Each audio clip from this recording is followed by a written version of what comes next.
Hi friends, welcome back my channel. ನಾನಿವತ್ತು ರ್ಯಾಂಡಮಾಗಿ ಒಂದು vlog ಮಾಡ್ತಾಯಿದ್ದೀನಿ. ವರಮಹಾಲಕ್ಷ್ಮಿ ಹಬ್ಬಕ್ಕೆ ಮನೆಯೆಲ್ಲ ಕ್ಲೀನ್ ಮಾಡಿ, ಇವತ್ತು ಫುಲ್ ಕ್ಲೀನಿಂಗ್ ಡೇ ಅಂತಲೇ ಹೇಳ್ಬೋದು. ನಮ್ಮ ಮನೇಲಿ ಒಂದು ಚಿಕ್ಕ ಡಾಲ್ ಇದೆ, ಅದು ಕೂಡ ಚಿಕ್ಕದಾಗಿ ಹೆಲ್ಪ್ ಮಾಡ್ತಾಯಿತ್ತು. ಹಬ್ಬ ಅಂದರೆ ಏನೋ ಒಂಥರ ಸ್ಪೆಷಲ್. ಧೂಳು ಹೊಡೆದು ಎಲ್ಲ ಆಯಿತು. ಇವಾಗ ಕಿಚನ್ ಹತ್ರ ಬಂದು ಕಿಚನ್ ಕ್ಲೀನ್ ಮಾಡ್ತಾಯಿದ್ದೀನಿ. ಮತ್ತು ಐಟಮ್ ಎಲ್ಲ ತೊಳೆದು ಕ್ಲೀನ್ ಮಾಡ್ಕೋತಾ ಇದ್ದೀನಿ. ಹಬ್ಬ ಅಂದ್ರೇ 3-4 ದಿನದಿಂದನೇ ಪ್ರಿಪ್ರೇಷನ್ ಸ್ಟಾರ್ಟ್ ಆಗಿರುತ್ತೆ. ಸೊ ಬಟ್ಟಲೆಲ್ಲ ತೊಳೆದ್ಬಿಟ್ಟು ಎಲ್ಲ ಒಣಹಾಕ್ಬಿಟ್ಟು ಕಿಚನಲ್ಲಿರೋದೆಲ್ಲ ಒರೆಸ್ಕೊತಾ ಇದ್ದೀನಿ.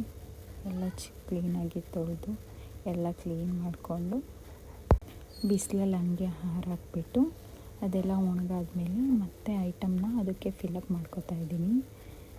ಶ್ರಾವಣ ಅಂದ್ರೇ ಮನೆ ಫುಲ್ ಕ್ಲೀನಿಂಗ್ ಸ್ಟಾರ್ಟು. ಏನೇ ಹೊಲಸು ಏನೂ ಮಾಡಲ್ಲ, ನಾನ್ ವೆಜ್ ಏನೂ ಮಾಡಲ್ಲ. ಸೊ ಅದಕ್ಕೆ ಎಲ್ಲನೂ ಐಟಮ್ ಎಲ್ಲ ಕ್ಲೀನಾಗಿ ಎಲ್ಲ ತೊಳೆದ್ಬಿಟ್ಟು ಫಿಲಪ್ ಮಾಡ್ಕೊತಾ ಇಟ್ಕೋತಾ ಇದ್ದೀನಿ.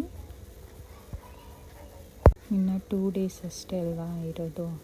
ಸೊ ಅದಕ್ಕೋಸ್ಕರ ಎಲ್ಲನೂ ಕ್ಲೀನಾಗಿ ನಿಧಾನಕ್ಕೆ ಒಂದೇ ದಿನ ಎಲ್ಲ ಮಾಡೋಕ್ಕಾಗಲ್ಲ. ಸೊ ಅದಕ್ಕೋಸ್ಕರ ದಿನ ಒಂದೊಂದು ಸ್ವಲ್ಪ ಒಂದ್ಸಲ ಕಿಚನ್ ಆದರೆ ಒಂದ್ಸಲ ಲಿವಿಂಗ್ ಹಾಲ್ ಅದೆಲ್ಲ ಕ್ಲೀನ್ ಮಾಡ್ಕೋಬೋದು. ಸೊ ಅದಕ್ಕೋಸ್ಕರ ಅದನ್ನೆಲ್ಲ ಒಂದೊಂದು ದಿನ ಇಟ್ಕೊಂಡು ಕ್ಲೀನಿಂಗ್ ಕೆಲಸ ಸ್ಟಾರ್ಟ್ ಮಾಡಿದ್ವು.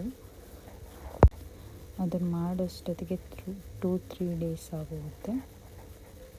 ಹಿಂಗೆ ಸಂಜೆ ಅಷ್ಟೊತ್ತಿಗೆ ಎಲ್ಲ ಕೆಲಸ ಮುಗಿತು. ಬೆಳಗ್ಗೆ ಸ್ಟಾರ್ಟ್ ಮಾಡ್ಕೊಂಡಿದ್ದು ಸಂಜೆ ಅಷ್ಟೊತ್ತಿಗೆ ಮನೆ ಕೆಲಸ ಸ್ವಲ್ಪ ಆಯಿತು. ಇನ್ನು ತುಂಬ ಇದೆ ಕ್ಲೀನಿಂಗ್ ಮಾಡೋದು, ಫಿಲಪ್ ಮಾಡೋದು. ಇವತ್ತು ಬರೀ ಕಿಚನ್ದು ಮತ್ತು ಲಿವಿಂಗ್ ಹಾಲ್ ಕ್ಲೀನ್ ಮಾಡೋದೇ ಆಯಿತು.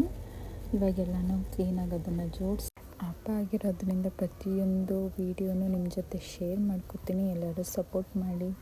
ಇದನ್ನೇ ಕಂಟಿನ್ಯೂ ಮಾಡ್ತೀನಿ ನೆಕ್ಸ್ಟ್ ಪಾರ್ಟಲ್ಲಿ.